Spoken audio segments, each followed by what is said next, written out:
ఇప్పుడు సాంబార్లో నేను ఏమి వెజిటబుల్స్ వేస్తున్నానో చూపిస్తున్నానో చూడండి.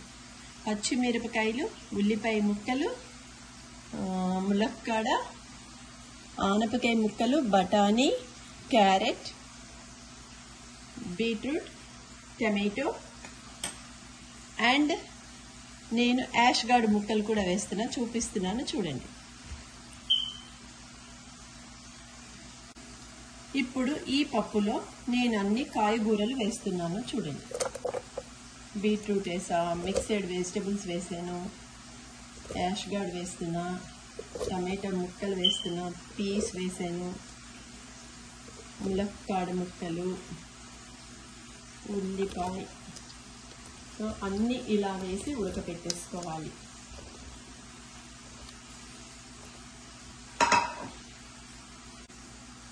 ఇప్పుడు సాంబార్లో నేను ముందరే చింతపండు రసం తీసి పెట్టుకున్నాను, అది వేసేస్తున్నా చూడండి. సాంబార్ కాబట్టి ఇంకొంచెం వాటర్ కూడా వేస్తున్నా. ఇప్పుడు సాంబార్లో ఉప్పు, కారం, పసుపు మీకు కావలసినంత వేసుకోవచ్చు. ఇప్పుడు ఇందులో నేను సాంబార్ పౌడర్ వేస్తున్నాను చూడండి. ఇలా అన్ని శుభ్రంగా కలిపేసుకోవాలి.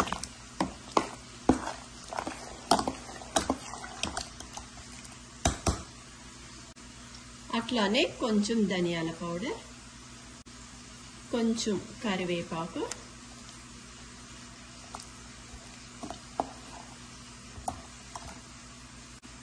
కొంచెం కొత్తిమీర,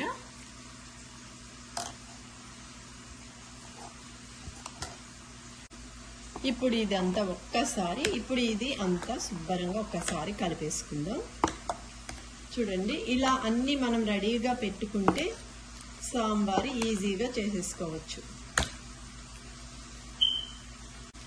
చూడండి. ఇప్పుడు ఇట్లా రెడీ చేసి పెట్టుకున్నాక ఇది మనం స్టవ్ అంటించుకొని ఒక 3 విజిల్స్ వస్తే చాలు, అంతా మరిగిపోతుంది. తర్వాత తాలింపు వేయడమే. తాలింపు వేసేది కూడా మీకు చూపిస్తాను చూడండి. Only 3 whistles. ఇప్పుడు కుక్కర్ మూత తీసి సాంబారు ఎలా అయ్యిందో చూపిస్తాను చూడండి.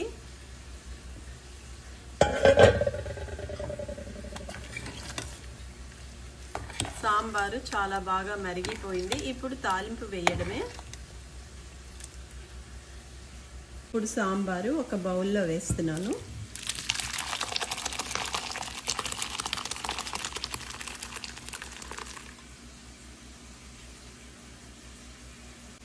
ఒక్క స్పూను, తీయగా ఉంటే బాగుంటుంది సాంబారు, అందుకని 1 స్పూను బెల్లం పొడి వేస్తున్నాను చూడండి.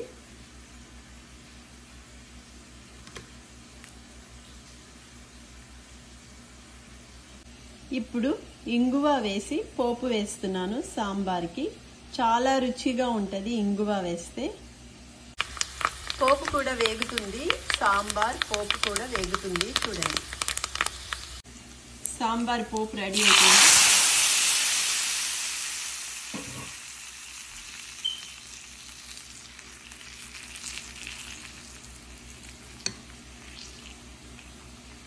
రెడీ, సాంబార్ పోపు రెడీ.